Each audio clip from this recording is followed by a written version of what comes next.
Hi అండి, welcome to Delhi cricket info. ఈ వీడియోలో మనం చేయబోయే అనాలిసిస్ వచ్చేసరికి ఎస్ఆర్హెచ్ టీం గురించి. సో ఎస్ఆర్హెచ్ లాస్ట్ ఇయర్ చాలా బాగా ఆడారు, కానీ ఛాంపియన్స్ కాలేకపోయారు. ఎందుకంటే మెయిన్ మ్యాచెస్ ఏవైతే ఉన్నాయో గెలవాల్సిన మ్యాచెస్ అవి మాత్రం ఓడిపోయారు వాళ్ళు. ఎందుకంటే ఒకటే టైప్ ఆఫ్ బ్యాటింగ్తో హైయెస్ట్ స్కోర్కి రీచ్ అవ్వాలి మల్టిపుల్ టైమ్స్ అనే ఉద్దేశంతోనే ఆడినట్టుంది తప్ప ఛాంపియన్స్ అవ్వాలి అనే ఉద్దేశంతో ఆడినట్టు అయితే లేదు ఎస్ఆర్హెచ్. అండ్ ఎస్ఆర్హెచ్ వచ్చేసరికి లాస్ట్ ఇయర్ ఎలాంటి అప్రోచ్ ఉందో ఈ ఇయర్ కూడా అలాంటి అప్రోచ్తోనే ఆప్షన్లో చాలామంది ప్లేయర్స్ కొనడం జరిగింది. ముఖ్యంగా ఎస్ఆర్హెచ్కి ఈ ఐపీఎల్ కంటే ముందు ఒక కాంట్రవర్సీ అండ్ కొంతమంది టీంలో లేకపోవటం అనేది మెయిన్గా ఒక న్యూస్ అయి కూర్చుంది. ఒక కాంట్రవర్సీ ఏంటంటే ఇంగ్లాండ్ 100 టోర్నమెంట్లో ఎస్ఆర్హెచ్ లీడ్స్ టీం ఏదైతే ఉందో అది అహ్మద్ అబ్రార్ని సెలెక్ట్ చేయటం. సో ఆప్షన్లో అబ్రార్ని సెలెక్ట్ చేసుకోవటం. అండ్ అబ్రార్ వచ్చేసరికి పాకిస్తానీ ప్లేయర్. ఆ అబ్రార్ గతంలో Indian air force wing commander అభినందన్ని అండ్ చాలామందిని కూడా సోషల్ మీడియా పరంగా క్రిటిసైజ్ చేయటం అండ్ ఇండియా నేషన్ అవమానించడం, ఇలాంటి పనులు చేయటం వల్ల ఇండియా వైడ్ ఫ్యాన్స్ వచ్చేసరికి ఎస్ఆర్హెచ్కి యాంటీగా ఉన్నారు ఆ విషయంలో. సో ఆ కాంట్రవర్సీ స్టిల్ నడుస్తూ ఉంది. బట్ ఎస్ఆర్హెచ్ వచ్చేసరికి దాని మీద రెస్పాండ్ అయితే ఏమీ అవ్వలేదు. అండ్ ఎస్ఆర్హెచ్ టీం పరంగా వచ్చేసరికి న్యూస్ చూస్తే Pat Cummins is not ready for the matches because తనకు ఒక ఇంజురీ ఉంది. ఆ ఇంజురీ నుంచి ఇంకా కంప్లీట్ ఫిట్ అవ్వలేదు. అండ్ ప్యాట్ కమిన్స్ మళ్ళీ ఫిట్ అవుతాడా, ఈ సీజన్ మళ్ళీ తిరిగి కంబ్యాక్ ఇస్తాడా అనేది కూడా డౌటే ఒక రకంగా చెప్పాలంటే. So SRH already Ishan Kishan కెప్టెన్గా అండ్ అభిషేక్ శర్మను వైస్ కెప్టెన్గా నియమించింది. బట్ ఎస్ఆర్హెచ్ అంత పబ్లిక్గా 1-2 మ్యాచెస్కి అయితే నియమించదు. సో మోస్ట్లీ ప్యాట్ కమిన్స్ వస్తే ఉన్న లాస్ట్ 4-5 మ్యాచెస్ రావచ్చేమో, లేదంటే అసలు సీజన్కి మిస్ అయిపోవచ్చు, రూల్ అవుట్ అయిపోవచ్చు. సో అదొకటి నడుస్తూ ఉంది.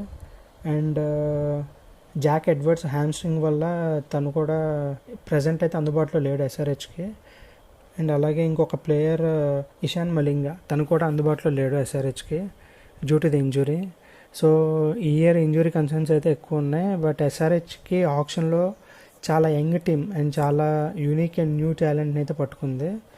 బట్ వాళ్ళందరూ బ్యాటింగ్ ఆర్డర్ సెట్ అవుతుందా, బౌలింగ్ ప్రాపర్గా సెట్ అవుతుందా, ఆప్షన్స్ ఎక్కువ ఉన్నాయి. బట్ ఉన్నది తక్కువ మ్యాచెస్ కనుక ఈలోపు ట్రై చేసి ఒక ప్రాపర్ స్క్వాడ్ని తెచ్చుకోగలుగుతారా, ఛాంపియన్స్ అవ్వగలుగుతారా, ఇషాన్ కిషన్ మంచి క్యాప్టెన్సీ చేస్తాడా, ఇవన్నీ కూడా question మార్క్సే.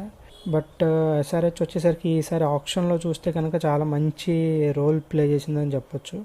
And actually SRH option తర్వాత టీం చూస్తే ఇలా ఉంది. బౌలర్స్ వచ్చేసరికి Pat Cummins, Zeeshan Ansari, Jaydev Unadkat, Ishan Malinga, Shakib Hussain, Onkar Tarmale, Amit Kumar, Praful Hinge, Shivam Mavi. And ఆల్రౌండర్స్కి వచ్చేసరికి Harshal Patel, Kamindu Mendis, Harsh Dubey, Brydon Carse, Shivam Kumar, Krains Fuletra, Liam Livingstone, Jack Edwards, Abhishek Sharma, Nitish Kumar Reddy. And బ్యాట్స్మెన్కి వచ్చేసరికి Ishan Kishan, Aniket Varma, Smaran Ravichandran, Salil Arora, Heinrich Klaasen, Travis head. ఇది ఆప్షన్ తర్వాత ఎస్ఆర్హెచ్ కంప్లీట్ టీమ్. సో ఈ టీంలో ఫిట్గా లేని ప్లేయర్స్ ఎవరైతే ఉన్నారో అండ్ క్యాప్టెన్ ప్యాట్ కమిన్స్ మెయిన్గా లేడు కాబట్టి పెర్ఫార్మెన్స్ ఎలా చేస్తారు అనేది చూడాలి. And out of the team SRH present ఉన్న టీంలో నా బెస్ట్ ప్లేయింగ్ 11 వచ్చేసరికి Travis Head, Abhishek Sharma, Ishan Kishan, Aniket Varma / Ravichandran, Smaran / Salil Arora, Heinrich Klaasen, Liam Livingstone, Nitish Kumar Reddy, Brydon Carse / Jack Edwards, Harsh Dubey, Harshal Patel, Jaydev Unadkat. And impact players వచ్చేసరికి శివం కుమార్, జీషన్ అన్సారీ, శివం మావి, కమిందు మెండిస్, క్రెయిన్స్ ఫులేత్రా.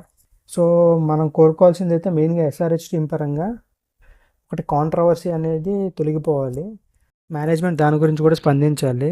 బికాస్ కావ్య గారు కనుక స్టేడియంలోకి వస్తే ఈసారి ఫ్యాన్స్ ఎవరు కూడా ఊరుకోరు, ఇంక్లూడింగ్ ఎస్ఆర్హెచ్ ఫ్యాన్స్ కూడా ఊరుకోరు. సో అబ్రార్ అహ్మద్ విషయంలో ఒక డెసిషన్ తీసుకుని ఖచ్చితంగా ఎస్ఆర్హెచ్ మేనేజ్మెంట్ దీని మీద రిప్లై ఇచ్చి ఫ్యాన్స్కి సారీ చెప్పడం లాంటివి చేయాలి.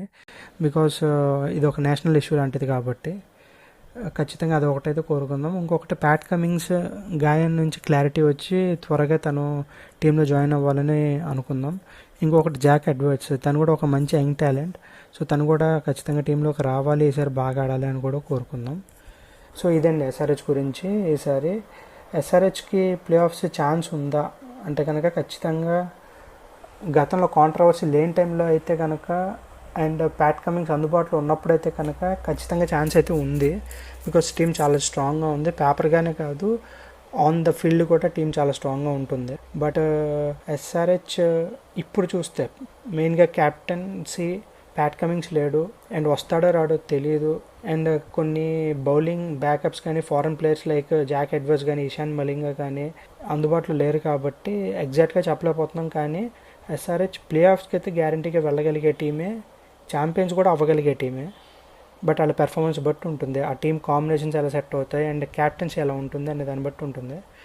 సో ఇదండి టీం అనాలిసిస్ గురించి. సో ఖచ్చితంగా నా ఛానల్కి దయచేసి చూసే వాళ్ళందరూ కూడా దయచేసి సబ్స్క్రైబ్ చేసుకోండి.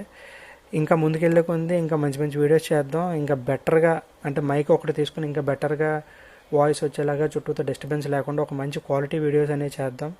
So thank you for your support. ఇప్పటిదాకా మంచి వ్యూస్ వస్తున్నాయి అండ్ దయచేసి వ్యూస్ చూసిన వాళ్ళందరూ కూడా లైక్స్ చేయండి, సబ్స్క్రైబ్ చేయండి.